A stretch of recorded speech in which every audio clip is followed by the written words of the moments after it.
My next guest takes on Mike Santiago coming up here at UFC 225 on June 9th. It is Dan Ige joining me here on the program. Dan, how are you?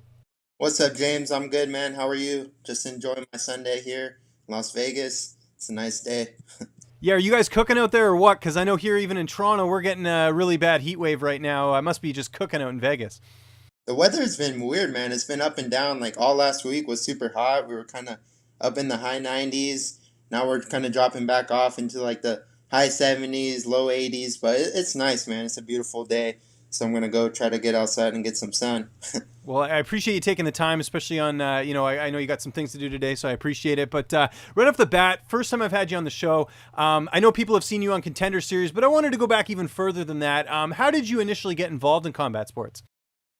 Yeah, you know what? Growing up in Hawaii, it's just fighting is a real cultural thing. It's just a way of life over there in Hawaii. And I grew up kind of thought I was tough back in the day. Ninth grade, I kind of I got in a little scuffle on the beach, and you know I thought it was tough. I won a couple fights. Like sixth, seventh, eighth grade, intermediate school. Like yeah, I'm the man. So I went into high school. I was in the ninth grade. I fought a big, huge Samoan kid. He was actually my friend, but we we fought on the beach, and he knocked out my teeth, and I was like, man, like we kind of looked at the ground, and like my teeth were in the sand, and we looked up at each other and kind of laughed, and I was like, man, my other buddy's like, dude, you need to you need to learn how to fight. I had no idea what I was doing. I had a right hand, that was it, and yeah, I got my teeth knocked out. So my friend's like, hey man, you got to come over, start training. I was like, what do you mean train? He's like,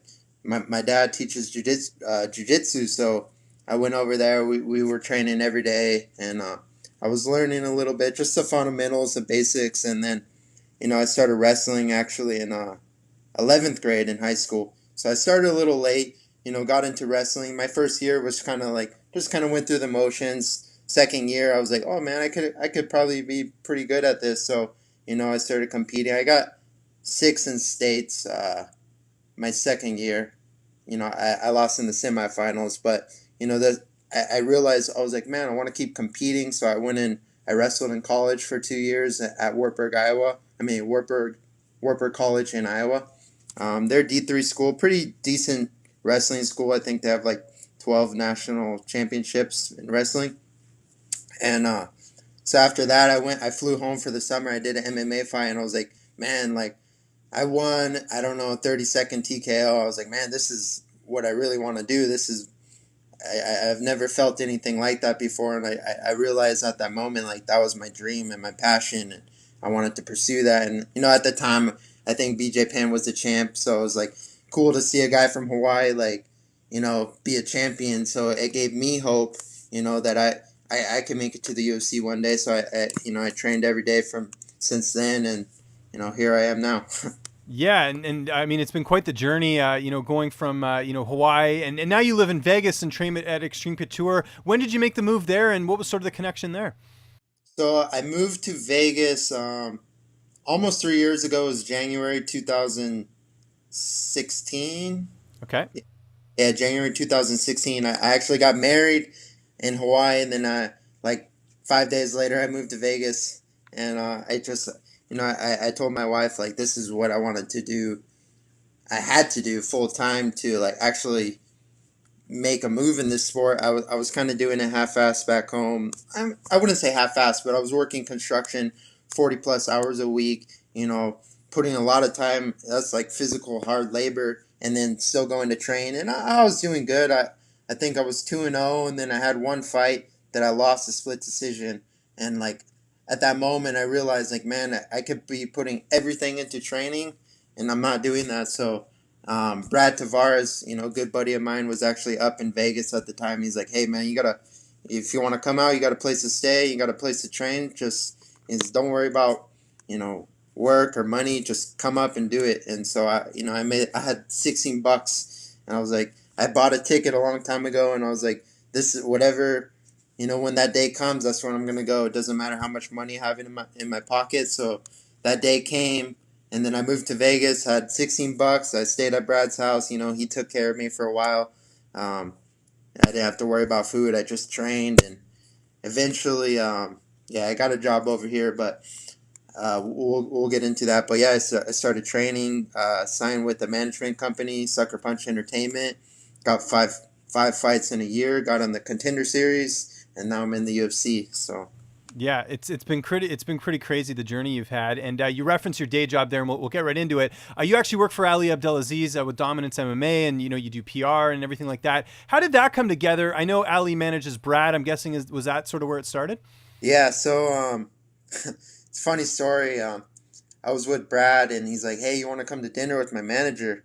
I'm like, "Sure," and I'm just thinking like, I kind of knew who he was at the time. I didn't really know. It's just like I just knew he was like, okay, a crazy Egyptian dude coming in the gym, like, good tough grappler. I didn't even know he was a manager at the time. I'm oblivious to everything. Didn't know the sport. But yeah, we went to dinner, and so I jumped in the car with him, and he's crazy. Like, if you ever talk to people who've driven with him, where he's just like cutting across lanes. Like, he's driving super slow like a grandma. But like, I was like, oh man, who is this guy? So we're driving. Then we get to dinner. We have a good dinner, and he's like, hey, you know, he was asking Brad, do you know anyone who can help me work? And I was like, I was sitting right there, and I was like, oh, I can help you. I don't know what I'm gonna do. He's like, okay, brother, tomorrow 10 a.m. come to my house.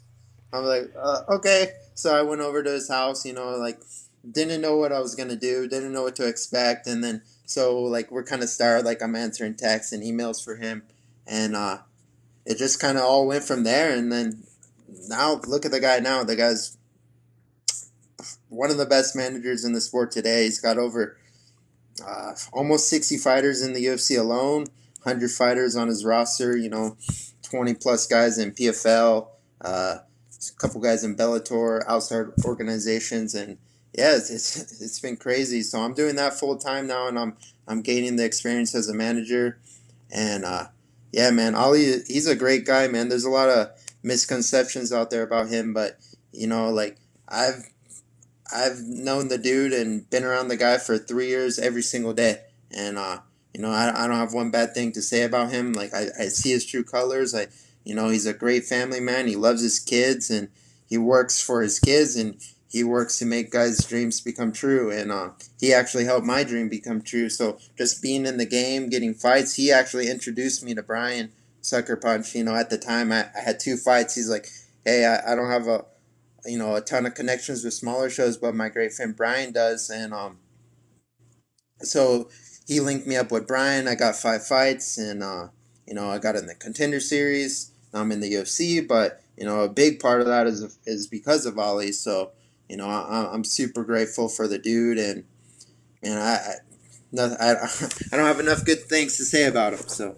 For sure. And one of the things that I've talked about with his fighters as well is just the connection, not just with, being a manager and managing fighters, but like he sort of goes that extra route, asking how the kids are, making sure that, the finances are in order and stuff. He's more of just like a regular manager, would you not say, as far as some of the work that he does with his clients? Oh, absolutely, man. And you see a lot of managers these days, they just pick up the phone. Hey, we got to fight. Let's take this fight. You want to fight? And that's it. You don't you don't hear from them. But I, I'm with this guy every day. He's literally on the phone 24/7. He's calling his fighters, FaceTiming his. He has a direct relationship with them. He's FaceTiming his fighters like, hey, what's up, man? How are you? How are you doing? Everything good? How's your family? Do you need money? Are you okay? Like, it doesn't matter if the guy has $10 in his bank account. He's going to offer that $10 to, help someone if he can. So, it's cool seeing that, just being around that. And it's like, it's helping me be a better person, like going out of my way to help people. And even if, people don't appreciate it, I'll still go out there to help someone because it makes me feel better. So it's cool to see that, and just go through the daily motions. And yeah, definitely setting myself up also for for the future after fighting. I can get into management, and yeah, I'm learning from one of the best, so it's cool. And that is the plan after your career's done. You want to go into management, you're thinking? Uh, it's definitely an option. It's a route. I can't say what's going to happen in fighting. Yeah. If I make enough money fighting, I'd rather just go live on the beach and Right. back home, not have to worry about anything. But yeah, for sure. I management is definitely something I would for sure consider doing, because I definitely want to help others when my time's up and I can't focus on myself. I want to give other people that opportunity and the dream to go after what they love, and give them direction, because especially in Hawaii there's a lot of fighters out there, like some of the best talent in the world. They just have no direction, and you know take stupid fights, and they just so much talent that they don't get to be seen by the public. And they yeah I definitely like to help kids and direct them to make it to the UFC or Bellator or anything. How much has what Will Harris has been doing with the behind the scenes stuff? Because that's actually where I found out about you as well, doing your work with Ali. How much does that help just sort of bring a positive light on the work that Ali's doing? Because there's a lot of stuff out there, and I think this really highlights the positive stuff that Ali is doing with his fighters. Oh yeah, Will's awesome, dude. Like, you've seen his work. It's like embedded on steroids. He Yeah. could really see, like you said, the true colors of. And if you go and listen to every one of his fighters, they have nothing but great things to say. But you can see the inside, just like the inside day to day life of the fighters and the training, and like just the true emotions. And yeah, Will's awesome, man. I have nothing but good things to say about him as well. He's great at what he does, and I hope it all pays off for him, because he's definitely one of the best in his line of work. So it's pretty cool. And I big thanks to Will for putting me on there, and like giving me that exposure. It's pretty awesome. So get to show my family back home. They're super stoked on that, and the fans, everyone. It's cool. Let's get back to your fight career. You won the Contender Series, and then, of course, you made your debut at UFC 220. And you had a couple opponent switch-ups, which I know is never fun. You're coming off you ended up losing a decision to Julio Arce. What did you sort of learn from that fight that you can take into this matchup as far as things in that fight? Yeah, no excuses from that loss, man. Julio Arce was definitely a very, very tough competitor. He won on the Contender Series as well. He got an opportunity to come in and fight me on a short notice. So, props to him, man. He came in and he stayed composed. That was the biggest thing. He was always balanced, and the whole fight he was just composed, and he was balanced. If you watch that fight, he was never off balance. So he fought a very well, good game plan against me. So yeah, I took a lot away from that. It was just little technical things in that fight that made me lose that fight. So I definitely went back. I watched the tape. That's what I like to do after every one of my fights. I go back and watch my own fight and be like, okay, if I'm my opponent, what am I going to do against Dan Ige? How am I going to beat Dan Ige? So I try to, look at those holes and fix those holes. And so we definitely worked on some technical things. Me and my coach, Eric Nixick, we kind of depict myself and worked on those little things, especially fighting in southpaw. That was the first southpaw I fought. So, I've trained with a lot of southpaws. I got a lot of good southpaws in the gym, but we just tried to, fix some little technical things. So, Mike Santiago is another very tough southpaw. I mean, he switches up, but, I'm more than ready going into this fight. I have a great coaching staff behind me, and, we got a good game plan. So doesn't really matter if it's Mike Santiago or someone pulls out, someone else wants to step in, and we're ready for anyone. So. Yeah, and I'm sure you had a good look at Santiago, because he fought a good friend of yours, Zabit, in his debut. Did that sort of help? Just kind of, I'm sure you watched that fight and was like, hey, if I fight this guy, I can see some things here in this matchup. Yeah, he actually did really well against Zabit. Zabit's probably one of the best guys in the sport today. He's got a couple fights in the UFC. He's a huge star already, and yeah, like you said, he's a good friend of mine, and we worked some little things, him and I, to get, where was that, in Arizona? Yeah, we were in Glendale. We worked some technical things, like, there's a language barrier, but, as a martial artist, you could kind of understand. Doesn't matter if he speaks. Fighting's universal, right? So. Yeah, so we worked on some things, and But yeah, going back to Mike Santiago, very very tough dude. You know, he put up a fight against the beat, and he's 0-2, but that doesn't define him. You know, I'm 0-1, and I know that doesn't define me, and I want to get that back. So I can't imagine what he's feeling. He's 0-2. He's he knows he's better than that. I know he's better than that. So he's got something to prove. He's fighting in his hometown. He definitely doesn't want to lose one more because that puts you on the verge of getting cut from the UFC. So I'm expecting the best Mike Santiago there is, and the guy's got a lot of fights, over 30 pro fights. Um, so I'm expecting, just like I said, the best Mike Santiago, and I'm definitely not taking him lightly. One of the benefits of training in Vegas is you get a lot of fighters come out to Vegas and train at the PI. And I know there's been a lot of cross training. You've had, different training partners. Who are some of the people you've got to work with during just this training camp that you might have not just because they happen to be in Vegas? Yeah, I've been training back and forth between the PI and Extreme Couture, but I actually this camp I have a lot of good training partners out here right now that have relocated their camp out here to Vegas. We got Lance Palmer, Jeremy Kennedy, Julian Rosa, like all these guys that they got fights coming up, and they're in training camp and they're training hard. So we're all pushing each other. I think everyone's fighting in June, so I'm not sure about Jeremy, but uh, yeah, everyone's fighting in June. We're all getting each other ready and pumped, and everyone's in good shape. So it's been awesome just training.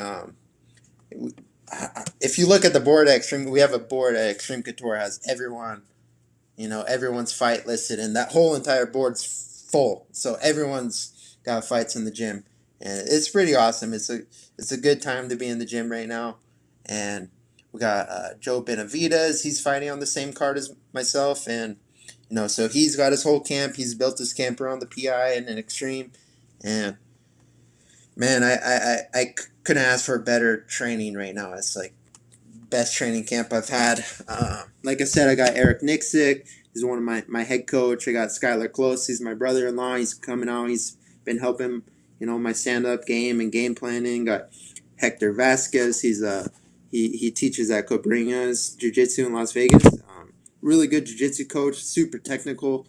He brings all his, super, like, they're like 16-year-old kids, like green belts, like badass jiu-jitsu. So I'll go and get some rolls with them. And then Ali Abel Aziz, actually, he's been helping my ground and pound a lot. Same system he actually formulated for Khabib. Like if you watch his ground and pound, like he helped Khabib a lot with his ground and pound. And he won't take all the credit, but he definitely he has a huge impact in that. And good, we've been working a good system just for damage on the ground. So of course, Ray Sefo, amazing stand-up coach, awesome mentor to have in the gym, and Dennis Davis, and everyone's just here to help each other. So that's it's awesome, dude. How do you see this fight playing out on June 7th? Or June 9th, I should say. God, I keep saying that date wrong. I don't want to go in there and make a prediction like, yeah, I'm going to knock this dude out in the first round. I'm just I have expectations for myself. I'm going to go in there and fight hard for 15 minutes. That's all I can do is fight hard 15 minutes. Of course, I'm going to look for the finish if it's there. I'm not going to force anything, but stylistically, it's a great fight for the fans. It's a potential fight of the night. So I'm going to go out there and fight my ass off, and I'm sure he's going to fight his ass off. So, hopefully we can get that 50K. Exactly. Yeah, that's always nice. 50K. What do you like doing on your downtime? I know obviously you're busy with work and training and everything like that. Are you getting in any TV time, any video game time, anything like that? A little bit. I just got a PS4, so I've been dabbing around a little bit.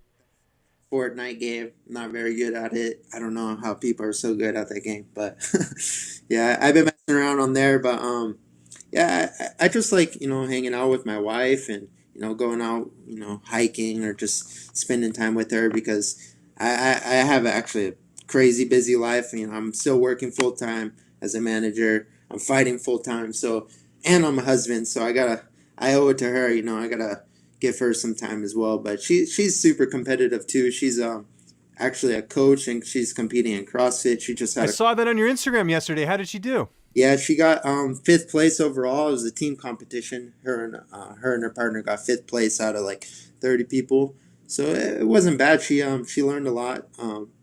She's a beast, dude. I don't even like lifting weights because I feel embarrassed. She, she's snatching 2 times as much as I can over my head. So um, yeah, she's a big inspiration for me too. She's actually she's my dietitian for this fight. So she's been doing my full like macro program, meal program, everything, my weight cut.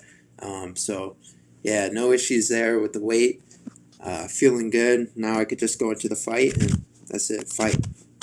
And it's going to be an awesome fight. It's coming up here on June 9th. It is UFC 225. Dan, it was great getting a chance to talk to you, man. Just remind people where they can find you on social media. And if you got any sponsors or shout outs, the floor is yours. Yeah, guys, go ahead and you could check out my Instagram. My Twitter is Dynamite Dan 808. My Facebook, Dan Ige. And that's that. And yeah, just thank you to my sponsors on it. One of they're amazing, man. They got the best supplements out there. The only supplements that I trust. They're all national sport certified, so no problems with USADA there. Pure Spectrum Hemp, CBD supplements that definitely help with the brain health, and Rockwell watches.